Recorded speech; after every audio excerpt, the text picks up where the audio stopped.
Okay. कुछ ही देर में प्राची और नव्या वहां से चली गई। नील ने रवि से कहा, रवि तुम जाओ उस लड़की का पीछा करो और उसके बारे में इंफॉर्मेशन कलेक्ट करके करण के पास पहुंचो। रवि उसकी बात मानते हुए आ गया और बैठकर करने लगा। इधर नील सूरज के पास गया। सूरज रोकते हुए उससे कहा, सूरज से उस रश्मि मत मंडराना। सूरज ऊपर नील को देखने लगा। नील की पर्सनैलिटी काफी डोमिनेटिंग थी। उसके नाम की तरह ही उसकी आंखें भी नीली थी। हाइट में भी वह 6 फीट के ऊपर था। वो करण -6 था और नील उसका आदमी था। वो उस था।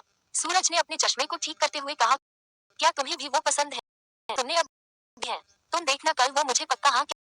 ये कहते हुए सूरज एक भुबली सी मुस्कान आ गई।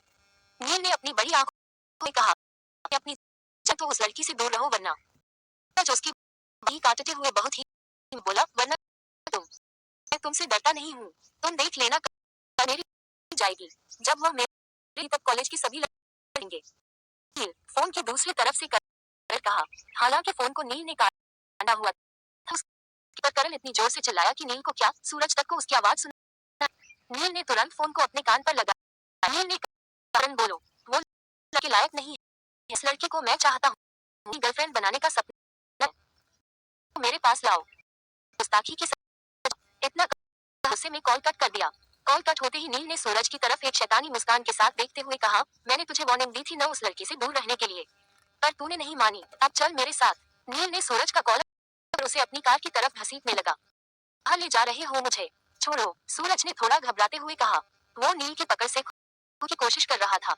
जब वो खुद को छुड़ा नहीं पाया तो उसने चिल्लाकर मदद मांगने की सोची, पर लगता है कि नील को इस बात का पहले से ही आइडिया था। उसने अपनी गन निकालकर उसके कमर पर पॉइंट करते हुए कहा, चिल्लाने की सोचना भी मत वरना जो कुछ घंटों की जिंदगी बची है वो भी नहीं बचेगी। वैसे अगर तूने चिल्लाकर किसी को बुला भी लिया तो भी तुझे कोई मेरी गिरफ्त से नहीं बचा पाएगा। प्लीज मुझे छोड़ दो, सूरज ने रुबाशी आवाज में कहा। नाउ इट्स टू लेट, नील ने अपनी शैतानी मुस्कान के साथ कहते हुए अपनी कार में उसे धक्का दे दिया और खुद ड्राइविंग सीट पर बैठ गया। सूरज ने कार से निकलने की कोशिश की, पर नील ने उस पर गन पॉइंट करते हुए कहा, चुपचाप बैठे रहो। और इतना कहकर वह कार ड्राइव करने लगा। नील ने कार एक बहुत बड़ी फैक्ट्री के सामने रोकी। सामने एक बोर्ड पर लिखा हुआ था, सिंघल टेक्सटाइल्स। ये तो कहने के लिए ये टेक्सटाइल्स की फैक्ट्री थी, पर असल में ये जबल करण सिंघल के गैरकानूनी अड्डों में से एक थी। यहाँ उसके हथियारों को छुपाने के लिए सीक्रेट गोडाउन्स थे। नील कार से बाहर निकला और सूरज की तरफ देखते हुए बोला, चल बाहर निकल। लेकिन सूरज डर के मारे कार से बाहर ही नहीं निकल रहा था। नील ने दोबारा कहा, सुना नहीं तूने मैंने क्या कहा? चल निकल, मुझे जाने दो प्लीज, सूरज ने डरते हुए कहा। नील ने कहा, तू ऐसे नहीं मानेगा। नील ने सूरज का कॉलर पकड़ लिया और उसे कार से बाहर घसीटकर अंदर फैक्ट्री में ले गया। फैक्ट्री बहुत ही बड़ी थी। जिधर देखो उधर सिर्फ गारमेंट्स पर ही वर्क चल रहा था। नील सूरज को एक कमरे में ले गया जहाँ एक और दरवाजा था। नील के उस दरवाजे को खोलते ही सामने एक बहुत बड़ा कमरा दिखाई दिया जहाँ तरह तरह के बहुत सारे हथियार रखे हुए थे। सभी हथियार बहुत ही हाईटेक दिख रहे थे। कमरे में जगह जगह पर गार्ड्स खड़े थे जिनके हाथों में गन्स थी। सभी के सभी गार्ड्स बहुत ही तगड़े और खतरनाक दिख रहे थे। और कमरे के ठीक बीचों बीच रखे हुए काउच पर बैठा हुआ था इनका बॉस करण सिंघल, जिसकी नजर इस वक्त सिर्फ और सिर्फ सूरज पर ही गड़ी हुई थी। नील सूरज को घसीटकर कमरे के अंदर ले आया। सूरज अपनी डरती हुई आंखों से चारों तरफ देखने लगा। तभी नील ने उसे करण की तरफ धक्का दे दिया। वो करण के कदमों के सामने गिर पड़ा। करण काउच पर बैठे हुए ही सूरज की तरफ थोड़ा झुक गया। सूरज कहते हुए अपना सिर उठाकर करण के चेहरे की तरफ देखने लगा। करण की भूरी आंखें इस वक्त गुस्से से लाल हो चुकी थी। उसने सूरज का कॉलर पकड़कर उसे खड़ा किया और खुद भी खड़ा हो गया। प्लीज मुझे छोड़ दो, प्लीज मुझे जाने दो, सूरज ने रोते हुए करण से हाथ जोड़कर रिक्वेस्ट किया। लेकिन करण पर इसका कोई असर नहीं हुआ। करण सिंघल सिर्फ एक मौका देता है और तूने वो गवा दिया। और अचानक से उसने सूरज के पेट पर एक जोरदार पच मारा जिससे सूरज नीचे गिर पड़ा। वो दर्द से करहाने लगा। करण उसके करीब जाकर जमीन पर ही बैठ गया। How are you feeling now? Karan ने अपनी गुस्से से लाल हो चुकी आंखों से उसे घूरते हुए पूछा। प्लीज प्लीज मुझे छोड़ दो, सूरज ने दर्द से करहाते हुए कहा। करण सरकास्टिकली हंसते हुए बोला, तुम्हें लगता है मैं तुम्हें छोड़ दूंगा? तूने उस लड़की को अपना बनाने का सोचा जो मेरी है। नील ने तुझे वार्निंग दी थी पर तूने नहीं मानी। तुझे तो मेरी चाहत को अपनी गर्लफ्रेंड बनानी है, राइट? तूने क्या सोचा जिस लड़की को मैं चाहता हूँ तू उस पर अपनी नजर डालेगा और मैं तुझे ऐसे ही छोड़ दूंगा? सूरज ने डरते हुए कहा, प्लीज। करण ने सूरज को बात पूरा करने का मौका तक नहीं दिया और बेदर्दी से उसके सिर पर शूट कर दिया। सूरज की मौत ऑन द स्पॉट हो गई। करण खड़ा हो गया। उसने सूरज की डेड बॉडी को किक मारते हुए खुद से दूर किया। तभी वहां पर रवि आ गया जो प्राची का पीछा करके उसके बारे में पता करने गया था। रवि ने कहा, करण मैंने उस लड़की के बारे में सारी इन्फॉर्मेशन कलेक्ट कर ली है। जैसे ही करण ने ये बात सुनी उसका शक जगमगा उठा। वो तुरंत रवि के पास गया और बोला, तो किस बात का इंतजार कर रहे हो? मुझे जल्दी से उसके बारे में बताओ। उसका नाम जानने के लिए मैं और इंतजार नहीं कर सकता। रवि ने प्राची के बारे में करण को बताना शुरू किया। उसका नाम प्राची अग्रवाल है। उम्र 21 साल। वो अपने माँ बाप की इकलौती औलाद है। उसके पिता बैंक में अधिकारी है और माँ हाउसवाइफ। उसकी लाइफ बहुत सिंपल है। घर से कॉलेज और कॉलेज से घर। वो जब भी कहीं बाहर जाती है तो अपनी बेस्ट फ्रेंड नव्या के साथ ही जाती है। तुम उससे भी मिल चुके हो। आज सुबह प्राची के साथ जो एक और खूबसूरत लड़की थी वही। उसका नाम है नव्या शर्मा। प्राची अपना अधिकतर टाइम उसी के साथ बिताती है। कॉलेज और कॉलेज के बाहर के कई लड़कों ने उसे प्रपोज किया है पर उसने आज तक किसी में भी कोई दिलचस्पी नहीं दिखाई है। उसका रिलेशनशिप स्टेटस है कि वो सिंगल है। रवि ने अपनी बात पूरी की। मुझे कोई फर्क नहीं पड़ता कि वो सिंगल है या नहीं। अगर उसका बॉयफ्रेंड होता भी तो मैं उसका भी वही हालत करता जो अभी मैंने इस लड़के का किया है। करण ने सूरज की डेड बॉडी की तरफ इशारा करते हुए कहा। वो वापस अपने काउच पर आकर बैठ गया। उसने सूरज की बॉडी की तरफ देखते हुए कहा, जल्दी से इस कचरे को मेरी नजरों के सामने से दूर करो। कुछ गार्ड सामने आए और सूरज की बॉडी को उठाकर ले जाने लगे। तभी करण ने कुछ सोचते हुए कहा, वेट, इस बॉडी को फेंकना मत, इसे ले जाकर कहीं पर अच्छे से रख दो। ओके सर, एक गार्ड ने कहा और वो लोग सूरज की बॉडी को वहां से ले गए। नील और रवि भी वहां से चले गए। करण ने अपनी एक टांग के ऊपर दूसरी टांग को रखा और अपने दोनों हाथों को काउच के दोनों तरफ फैला दिया। उसने अपना सिर काउच पर पीछे टिका लिया और ऊपर देखने लगा। Prachi, just wait for some more time, we will meet very soon, Karan ने एक एविल स्माइल के साथ कहा। अगले दिन घंटे बजी जो इस बात का इशारा था कि पेपर सबमिट करने का टाइम हो गया है। सभी स्टूडेंट्स ने अपने अपने क्लास में गार्डन करने वाले टीचर्स को पेपर सबमिट किया। सभी ने चैन की सांस ली क्योंकि आज उनके एग्जाम्स खत्म हो गए। प्राची और नव्या क्लास से बाहर निकली। दोनों के चेहरे पर एक सेटिस्फैक्शन वाली स्माइल थी जिससे ये पता चल रहा था कि उन दोनों के एग्जाम्स अच्छे गए थे। Finally exams are over, Navya excited होकर बोली। वो खुशी से इधर उधर उछल कूद रही थी। अपनी बाकी सहेलियों के गले लग रही थी। प्राची वही खड़े होकर उसकी हरकतें देखकर मुस्कुरा रही थी। पूरे कॉलेज में भले ही प्राची अपनी खूबसूरती के लिए फेमस थी पर नव्या भी कुछ कम फेमस नहीं थी। उसकी क्यूटनेस और उसकी चुलबुली हरकतों ने न जाने कितने लड़कों का दिल घायल करके रखा हुआ था। कॉलेज के सारे लड़के इसी बात से हैरान रहते थे कि कॉलेज की 3 सबसे ज्यादा खूबसूरत लड़कियों में से एक ने भी आज तक किसी भी लड़के को डेट नहीं किया था। कोई भी लड़का ऐसा नहीं था जिसने प्राची, रोशनी और नव्या में से किसी एक का भी दिल जीता हो। नव्या प्राची के पास गई। हो गया या और भी उछल कूद करनी है? प्राची ने हंसते हुए पूछा। नव्या ने मुंह लटकाते हुए कहा, अभी तो मेरा मन ढेर सारी मस्ती करने का है, पर क्या करूं, मेरी उन मासी ने आज की ही फ्लाइट की टिकट बुक कर दी है और जिद पर अड़ गई है कि मैं आज ही उनके पास जयपुर पहुंच जाऊं। हाँ तो चली जाना, वो तुझे मिस कर रही होंगी। वैसे भी तुझे उनसे मिले हुए 3 महीने से ऊपर हो चुके हैं। ऐसे तो वो तुझे हर महीने ही जयपुर बुला लेती थी पर इस बार एग्जाम्स की तैयारी की वजह से तू उनके पास नहीं जा पाई। अब उन्हें और मत तड़पा और अपना ये प्यारा सा मुखड़ा जाकर उनको दिखा दे। वो तुझसे कितना प्यार करती है। प्राची ने उसके गाल पर हल्की सी थपकी मारते हुए कहा। नव्या खिलखिलाकर मुस्कुराते हुए बोली, हाँ माँ से मुझसे प्यार तो बहुत करती है पर तू तो जानती ही है उनके पास जाना यानी इस पूरे जगत संसार से रिश्ते तोड़ लेना। वो न ही तो मुझे किसी को कॉल करने देती है और न ही मुझे किसी का कॉल उठाने देती है। उनका मानना है कि जब मैं उनके पास रहूं तो सिर्फ उनको ही अपना पूरा टाइम दूं। अब 1 हफ्ते तक हमारी बात ही नहीं हो पाएगी। हमने तो हमारे एग्जाम्स खत्म होने के बाद घूमने जाने की भी प्लानिंग की थी। अब तो सारा प्लान ही बर्बाद हो गया। प्राची ने कहा, कोई प्लान बर्बाद नहीं हुआ है, सिर्फ 1 हफ्ते की ही तो बात है। जब तू आ जाएगी हम तब घूमने चले जाएंगे। अब चल, तुझे अपनी पैकिंग भी करनी होगी। प्राची और नव्या कॉलेज कैंपस में आ रही थी। उन्होंने देखा कि कैंपस में बहुत ज्यादा भीड़ लगी हुई थी। जब वो दोनों इस भीड़ की वजह को देखने आई तो दोनों ही हैरान हो गई। पूरा कैंपस बहुत ही खूबसूरती से डेकोरेट किया गया था।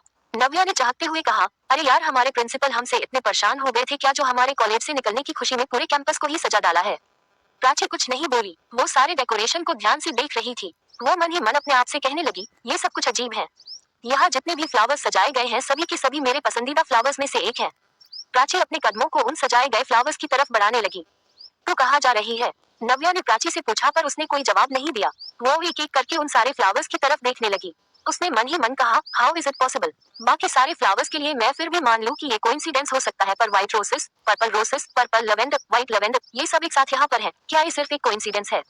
तभी अचानक प्राची की नजर ब्लू रोसेस पर पड़ी और उसकी आंखें हैरानी से बड़ी हो गई।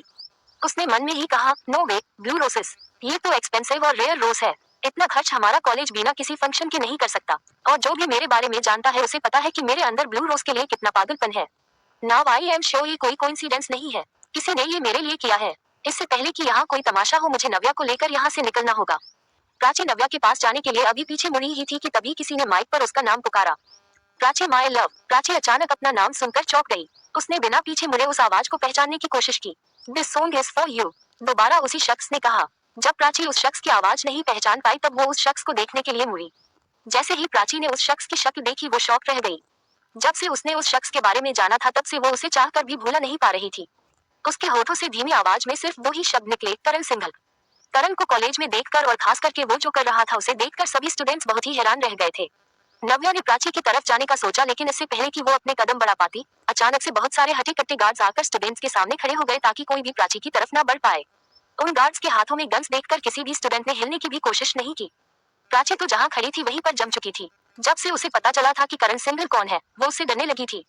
करण प्राची से दूर खड़ा था। उसने म्यूजिक स्टार्ट करने का इशारा किया। म्यूजिक स्टार्ट हो गया। गाना गाने से पहले उसने एक बार प्राची को ऊपर से नीचे तक देखा। प्राची ने व्हाइट जींस और लाइट पिंक शर्ट पहनी हुई थी जिसमें वो बहुत ही ग्लो कर रही थी। उसने आज भी अपने बालों को खुला रखा था जिसकी लटें हल्की हवा चलने के कारण उसके चेहरे पर आ रही थी। वो बहुत ही खूबसूरत लग रही थी। उसकी खूबसूरती को देखते ही करण को एक नशा सा हो गया। करण ने माइक को अपने मुंह के करीब किया और गाना गाना शुरू कर दिया। तुम्हें अपना बनाने की कसम खाई है, खाई है। करण ने नीचे जमीन की तरफ देखते हुए गाने की लाइन शुरू की और जैसे जैसे उसने गाने के बोल को आगे बढ़ाए उसकी नजरें भी धीरे धीरे जमीन से प्राची के बदन तक बढ़ती चली गई और बदन से होते हुए उसकी नसों तक पहुंची। प्राची की नजरों में खोते हुए करण ने गाने के बोल जारी रखे। तुम्हें अपना बनाने की कसम खाई है, खाई है। करण की आवाज गाने के बोल के साथ परफेक्ट लग रही थी। वो बहुत ही अच्छा गा रहा था। एक तो उसकी मदहोश कर देने वाली आवाज, उस पर से उसका हैंडसम लुक। उसने इस वक्त black jeans, grey T shirt और ब्लैक ब्लेजर पहना हुआ था। उसने अपने ब्लेजर की स्लीव्स को ऊपर चढ़ा रखा था। इस लुक में वो काफी अट्रैक्टिव लग रहा था। लेकिन करण की आवाज में इस गाने को सुनकर प्राची का दिल घबरा रहा था। भले ही उसकी शक्ल पर कोई एक्सप्रेशन नहीं दिख रहा था, उसे इस रोमांटिक गाने में आज सिर्फ जुनूनियत महसूस हो रही थी। और होते भी क्यों न, करण की आवाज में सच में एक जुनूनियत थी। न सिर्फ उसकी आवाज में बल्कि उसकी आंखों में भी प्राची के लिए जुनून साफ साफ दिखाई दे रहा था।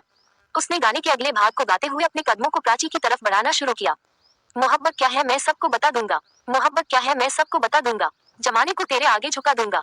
तेरी उल्फत मेरी जाना वो रंग लाई है, लाई है। तुम्हें अपना बनाने की कसम खाई है, खाई है।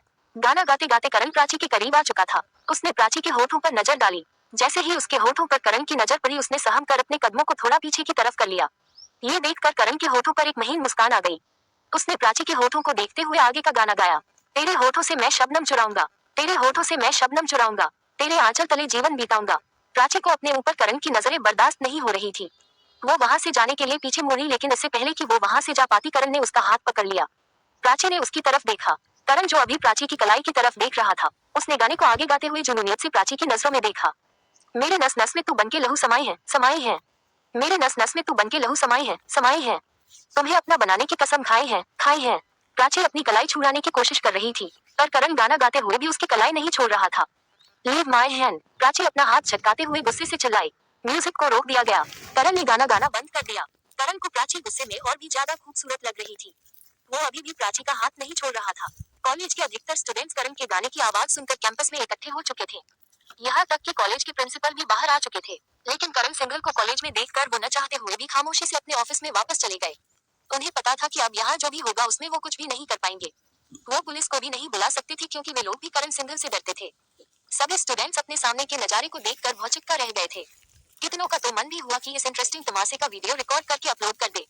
लेकिन करण सिंघल की वीडियो बनाने की हिम्मत किसी में भी नहीं थी। जो लोग करण सिंघल के बारे में जानते थे वे लोग उसके गुस्से को भी अच्छे से जानते थे, और जो लोग उसको नहीं जानते थे उन्हें उनके जानकार फ्रेंड्स ने फुसफुसाकर करण के खौफ के बारे में सब बता दिया। कॉलेज में जो भी प्राची के वेल विशर्स या फ्रेंड्स थे वे तो बस यही सोच रहे थे कि प्राची बहुत ही बुरी तरह से फंस गई है। अब वो इस मुसीबत से कैसे बचेगी। प्राची पूरी तरह से करण की तरफ मुड़ी। सुना नहीं तुमने मैंने क्या कहा, मेरा हाथ छोड़ो। प्राची ने करण को गुस्से से घूरते हुए कहा। करण ने मुस्कुराते हुए उसका हाथ छोड़ दिया। उसने प्राची की तरफ ही देखते हुए अपना दायां हाथ ऊपर करके कुछ लाने का इशारा किया। प्राची को कुछ समझ नहीं आया। तभी अचानक एक आदमी लाल गुलाबों से भरा गुलदस्ता करण के पास ले आया। कैंपस के डेकोरेशन और करण के गाने को सुनने के बाद प्राची को ये तो समझ आ गया था कि करण यहाँ किस लिए आया है, पर उसे ये समझ नहीं आ रहा था कि वो इस मुसीबत से कैसे निकले। करण ने उस आदमी के हाथ से गुलदस्ता लेते हुए प्राची की तरफ मुस्कुराकर देखा। इससे पहले कि प्राची कुछ बोल पाती करण ने गुलदस्ता प्राची की तरफ बढ़ाते हुए कहा, आई लव यू प्राची। प्राची ने गुलदस्ते को नहीं लिया। वो इसे सोच में पड़ी थी कि वो किस तरह से करण को न करे। हालांकि उसे करण पर उसका हाथ पकड़ने की वजह से गुस्सा तो बहुत आ रहा था, पर वो ऐसे ही करण को कुछ भी बिना सोचे समझे नहीं बोल सकती थी। वो करण सिंघल जैसे इंसान से कोई मुसीबत मोल लेना नहीं चाहती थी। अभी वो कोई तरीका सोच ही रही थी कि तभी करण ने कहा, क्या सोच रही हो प्राची? ये फ्लावर्स लो एंड एक्सेप्ट मी। प्राची ने अपने आप को अंदर से शांत किया और बहुत ही विनम्रता से कहा, देखो करण मैं तुम्हारी फीलिंग्स की रिस्पेक्ट करती हूँ पर मैं तुम्हें एक्सेप्ट नहीं कर सकती। पर क्यों प्राची, मैं तुमसे बहुत प्यार करता हूँ। I love you very much. Karan ने बहुत ही सॉफ्टली कहा। बट आई कांट, मेरे दिल में तुम्हारे लिए कुछ भी नहीं है। प्राची ने उसे समझाते हुए कहा, तुम मुझे एक्सेप्ट तो करो। धीरे धीरे तुम मुझे जान जाओगी और तुम भी मुझसे प्यार करने लगोगी। करण ने कहा, पर मुझे तुम्हें नहीं जानना है। प्लीज लेट मी गो। ये कहकर प्राची करण से साइड होकर वहां से जाने के लिए अपना कदम बढ़ाने ही वाली थी कि तभी करण उसके सामने खड़ा हो गया। प्राची, तुम्हें मेरी बात समझ में क्यों नहीं आ रही है? मैं तुमसे प्यार करता हूँ। तुम्हें मेरा बनना ही होगा। इस बार करण ने थोड़ा गुस्से से कहा। प्राची ने भी उसे गुस्से से कहा, ये क्या कोई जबरदस्ती है कि अगर तुम्हें मुझसे प्यार है तो मुझे भी तुमसे प्यार करना होगा। तुमने मुझसे अपनी दिल की बात कही और मैंने इनकार कर दिया। यहीं पर बात खत्म। अब रास्ता छोड़ो मेरा। करण उसके सामने से नहीं हटा और कड़क आवाज में बोला, तुम्हें मेरा प्रपोजल एक्सेप्ट करना ही होगा प्राची। और इस बार ये कोई रिक्वेस्ट नहीं, मेरा ऑर्डर है। शट अप, प्राची ने गुस्से से कहा और करण की साइड से होकर वहां से जाने लगी। प्राची को जाते हुए देखकर करण अपने हाथ से फूलों का गुलदस्ता नीचे फेंकते हुए उसकी तरफ मुड़ा और गुस्से से चिल्लाया, प्राची। प्राची उसकी तरफ मुड़ी। दोनों के बीच में सिर्फ 7 कदम की दूरी थी। करण की आंखों में गुस्सा साफ साफ दिखाई दे रहा था, पर प्राची उसके गुस्से को देख घबराई नहीं। वो पूरे आत्मविश्वास के साथ करण की आंखों में देख रही थी। तुम मानो या न मानो, तुम मेरी हो। अपनी जिद छोड़कर मेरे पास आ जाओ, वरना। करण ने अपनी गन निकालकर प्राची के सिर पर पॉइंट कर दिया। ये देखकर वहां पर खड़े सभी स्टूडेंट्स दंग रह गए। प्राची के सिर पर गन देख नव्या की तो मानो जान ही निकल गई थी। प्राची। नव्या प्राची का नाम चिखते हुए उसके पास जाने के लिए बढ़ी, लेकिन वहां पर खड़े करण के एक गार्ड ने उसका हाथ पकड़ लिया। मेरा हाथ छोड़ो, मुझे प्राची के पास जाना है, नव्या ने अपने आप को छुड़ाने की कोशिश करते हुए कहा। नव्या। प्राची ने नव्या को पुकारा। नव्या ने प्राची की तरफ देखा। प्राची ने अपना सिर नाक के रूप में हिलाया, जिसका इशारा था कि वो कुछ न करे और पीछे हट जाए। प्राची ने हल्की सी मुस्कान के साथ नव्या को देखा और अपने पलकों को झपकाते हुए उसे विश्वास दिलाया कि वो सब संभाल लेगी। उसके बाद प्राची ने अपनी आंखें बंद करके एक गहरी सांस ली और पूरे आत्मविश्वास के साथ करण की तरफ देखते हुए कहा, मैं तुमसे नहीं डरती हूँ। कैंपस में हो रहे वाकये से बिल्कुल अनजान दो लड़के कॉलेज के टेरेस पर आराम से बैठकर सिगरेट के मजे ले रहे थे। उन दोनों ने ही कानों में हेडफोन पहना हुआ था, जिसमें दोनों अपने अपने पसंदीदा पॉप सिंगर के गाने सुन रहे थे। तभी उनमें से एक लड़के ने अपना हेडफोन निकालते हुए कहा, यार विजय, आज मन बड़ा सैड है। उसे लड़के ने दोबारा सिगरेट का एक कस लिया और फिर नीचे अपने पैरों को देखते हुए बोला, समझ नहीं आ रहा, एग्जाम्स अच्छे जाने की खुशी मनाऊं या फिर कॉलेज खत्म हो जाने का गम। I am such a loser यार। 3 साल से कोशिश कर रहा हूँ, पर आज तक प्राची को अपने दिल की बात कहने की हिम्मत नहीं कर पाया। और अब तो लगता है कि शायद मौका भी नहीं मिल पाएगा, क्योंकि डैड ने मुझे बिजनेस में हाथ बटाने के लिए मुंबई बुला लिया है। काश मुंबई जाने से पहले मैं उससे अपनी दिल की बात कह पाऊं। फिर उसकी मर्जी, चाहे वो मुझे एक्सेप्ट करे या रिजेक्ट। बुरा तो लगेगा अगर उसने मुझे रिजेक्ट कर दिया तो, बट एटलीस्ट उससे दिल की बात न कह पाने का गिल्ट तो खत्म हो जाएगा। यार तू किसी से पता कर कि प्राची का घर कहाँ है, इस बार तो मैं उसे अपनी दिल की बात कह ही डालूंगा। तो क्या कहता है? जब उस लड़के को कोई जवाब नहीं मिला तो उसने अपना सिर उठाकर विजय की तरफ देखा। उसने देखा कि विजय हेडफोन में गाना सुनते हुए आराम से सिगरेट का कस ले जा रहा था। उस लड़के ने सटाक से विजय के सिर पर मारा, जिससे विजय का ध्यान उसके ऊपर पड़ा। आप तू क्या पागल हो गया है मानव? भला इतनी जोर से कोई किसी को बिना बात के मारता है क्या? विजय ने हेडफोन उतारते हुए अपना सिर पकड़कर दर्द भरी आवाज में कहा। मानव ने कहा, तो इसी के लायक है। यह तेरा दोस्त अपना हाल दिल बयां कर रहा है और तू है कि बस सिगरेट ही फूके जा रहा है। विजय ने अपना सिर सहलाते हुए कहा, पिछले 3 साल से तेरा ये हाल दिल सुन रहा हूँ। इन 3 सालों से तू सिर्फ हिम्मत ही जुटा रहा है, पर आज तक प्राची को अपनी दिल की बात बता नहीं पाया। जब देखो मुझसे ही अपनी दिल की बात करता रहता है। अब तो मुझे लगने लगा है कि मैं ही प्राची हूँ। तू क्या चाहता है अब तेरे लिए मैं प्राची बनकर हाँ भी कर दूँ? चल तेरे लिए ये भी कर देता हूँ। आ मेरे सामने घुटने पर बैठकर मुझे प्रपोज कर। ये कहकर विजय लड़कियों की तरह अदाएं दिखाते हुए मानव के सामने खड़ा हो गया। मानव ने मुंह बनाते हुए विजय की लड़कियों वाली अदाओं को देखा और एकदम से खड़ा होकर उसके सिर पर मारते हुए बोला, तू और प्राची कभी अपनी शक्ल आईने में देखी भी है? लंगूर भी तुझसे ज्यादा खूबसूरत है। मुझे लंगूर को प्रपोज करना मंजूर है, पर तुझे सपने में भी नहीं। विजय ने कहा, अच्छा बेटा, लड़की के लिए अपने दोस्त की बेइज्जती कर रहा है। भूल मत कि तेरे इसी दोस्त ने तेरे लिए प्राची को आज तक भाभी की नजरों से देखा है। मैं तो उसे कॉलेज के फर्स्ट ईयर में ही प्रपोज कर चुका होता, लेकिन जब मुझे पता चला कि तू उससे प्यार करने लगा है तो मैंने अपने दिल पर पत्थर रखकर उसे अपनी भाभी मान लिया। साले न तो खुद उसे प्रपोज करता है और न ही मुझे करने देता है। मानव ने फिर से उसके सिर पर मारते हुए कहा, साले एक तरफ तो उसे भाभी बोलता है और दूसरी तरफ उसे प्रपोज करने की बात कर रहा है। इससे पहले कि विजय कुछ कह पाता, अचानक से वहां पर एक लड़का दौड़ते हुए आया। मानव मानव मानव और विजय की नजर उस लड़के पर पड़ी जो अभी झुककर अपने दोनों घुटनों को पकड़े हुए हाँफ रहा था। अरे राजीव, तू इतनी तेजी से दौड़ते हुए कहाँ से आ रहा है? विजय ने राजीव से पूछा। ये सब छोड़ो, कब से कॉल किए जा रहा था, उठाया क्यों नहीं तूने? राजीव ने मानव की तरफ देखकर हाँफते हुए पूछा। क्या करता कॉल उठाकर? तुम सब एग्जाम कैसा गया, कितना लिखा, कितने मार्क्स आएंगे, यही सब पूछकर दिमाग खराब कर देते हो। और वैसे भी आज मेरा मूड ऑफ है, क्योंकि आज के बाद मैं प्राची को हर रोज नहीं देख पाऊंगा। मानव ने उदास होकर कहा। अभी जो कॉलेज में हो रहा है उसके बाद तो तू शायद सच में प्राची को कभी नहीं देख पाएगा। राजीव ने सीरियस होकर कहा। उसकी शक्ल पर टेंशन देखकर मानव और विजय भी सीरियस हो गए। तो कहना क्या चाहता है, साफ साफ बोल। मानव ने कहा। क्या तुम दोनों करण सिंघल के बारे में जानते हो? राजीव ने पूछा। करण सिंघल? हाँ सुना है, बहुत ही पावरफुल शख्स है। पुलिस से लेकर पॉलिटिशियन तक सब उसके सामने सलाम ठोकते हैं। सुना है बहुत ही खतरनाक आदमी है। उसके खौफ के कारण आज तक सीबीआई ने उसके काले धंधों पर कभी छापा नहीं मारा है। क्या जबरदस्त बंदा है यार, सिर्फ 28 साल की उम्र में इतना पावरफुल। भाई मान गए उसे, विजय ने करण की तारीफ करते हुए कहा। ऐसे पावरफुल बनने का क्या फायदा जो काले धंधों को करके बना हो। वैसे इंसान की जगह तो सिर्फ जेल में है। पर तू प्राची की बात करते करते करण सिंघल के बारे में क्यों पूछने लगा? मानव ने राजीव से पूछा। राजीव ने जवाब देते हुए कहा, वो इसलिए क्योंकि उस करण सिंघल की नजर अब प्राची पर पड़ चुकी है। आज उसने सबके सामने प्राची को प्रपोज किया पर प्राची ने उसे रिजेक्ट कर दिया जिससे वो बहुत ही गुस्से में है। क्या? मानव और विजय दोनों एक साथ चिल्लाए। मानव ने राजीव के पास जाकर उसके दोनों कंधों को पकड़